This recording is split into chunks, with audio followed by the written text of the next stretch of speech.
In this video, I will be going over the fastest method to get parallel XP for both your hitters and pitchers, so you guys can get all your players up to parallel 5 as quickly as possible and get all of those attribute boosts.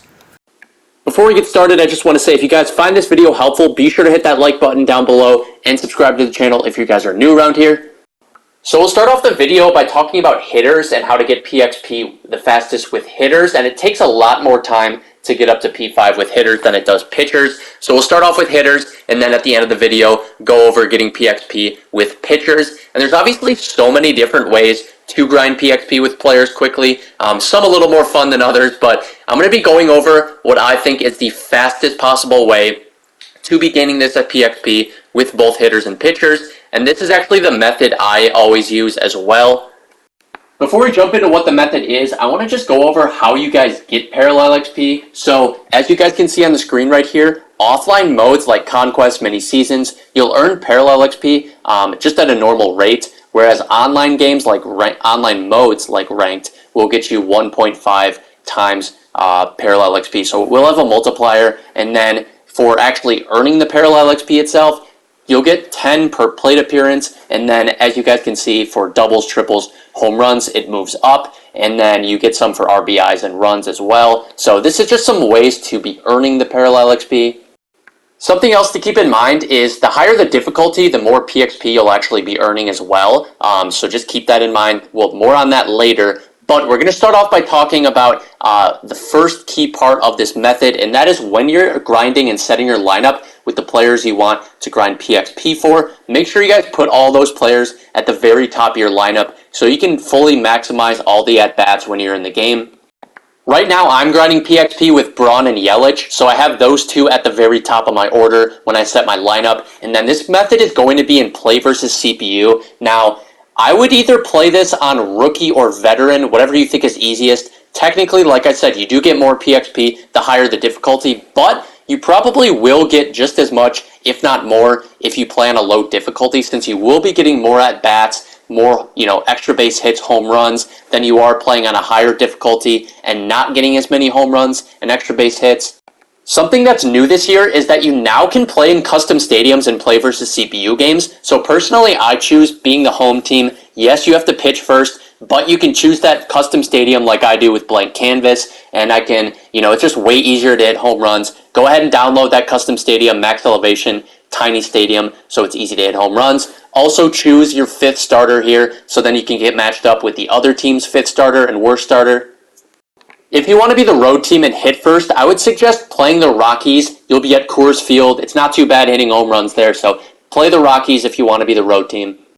Then once you're actually in the game, there's a couple things you want to keep in mind. First thing, you will want to quit out partway through the game, but the other thing, and this is super important to remember, you need to hit with at least 8 batters for you to quit out and then have the PXP progress count. So you can't just hit with your top couple guys, hit home runs, and then quit and get the PXP. It doesn't work like that. You need to hit with at least 8 batters and then for your PXP to actually count. So keep that in mind, because that is one of the more important parts about this method.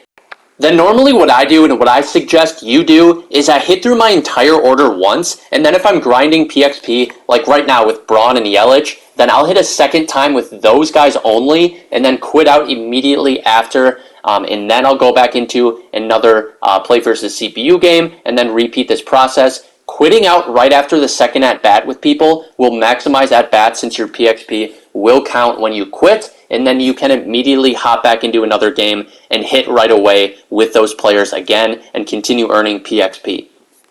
And then that's pretty much the process for hitters. If you guys have any questions though, drop those in the comments and I'll do my best to help out. But now we're going to move on over to pitchers, and here's how you get PXP for pitchers. So same thing as far as offline, online modes within Diamond Dynasty. You get PXP for innings pitched, strikeouts. Those are the key ones. Innings pitched and strikeouts are huge. Also wins do help as well.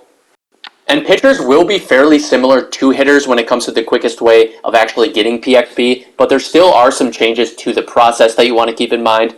And what you want to do is go into play versus CPU again and play on really any difficulty, but similar to hitters, you will get more PXP the higher the difficulty, but you will be getting more strikeouts on the lower difficulties, which is what you want to be looking for since strikeouts get you a ton of PXP.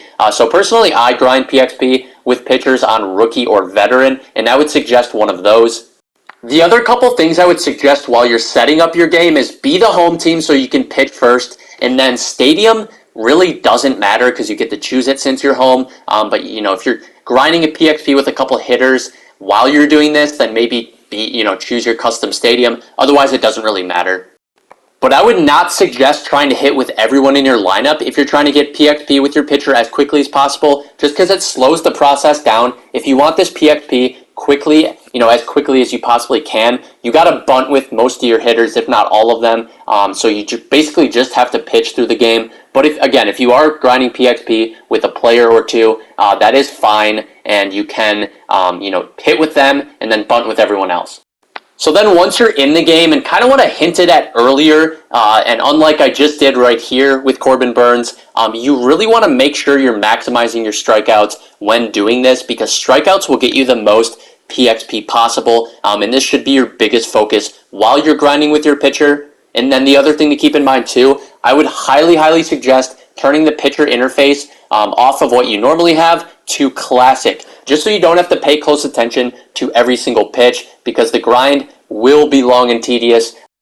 And this should move things along a bit quicker too. You just want to be as efficient with your time as possible, so this will help with that. And kind of what I said before, the grind will get long and boring. It just will. So I would highly suggest, turning on classic so you don't really have to pay attention, and turning on, TV show, watch a baseball game, whatever it might be, while you're grinding the PXP, because it's going to take a while, it's going to take hours, and you want to keep yourself a little bit entertained with something else like that. And unlike hitters, I would actually suggest playing through the entire play versus CPU game, unless your pitcher is getting gassed later in the game. Then you can quit out and start up a new game and repeat the process. But again, I would finish the 9-inning game and then jump right back into another game. So you guys can tweak a couple things here and there if something just works better for you, but this is sort of just the framework that I use to grind PXP with both hitters and pitchers, and I hope this video was helpful. And if there was something in the video that was confusing, or you just have a question of any kind, go ahead and drop those down in the comments, and I'll try to give you guys each a clear response back. And if you guys found this video helpful, be sure to drop a like down below and subscribe to the channel to stay up to date on everything Diamond Dynasty. But otherwise, that'll be it for this one, guys. I appreciate all of you for sticking around to the very end and watching. I'll see you guys in the next one. Peace.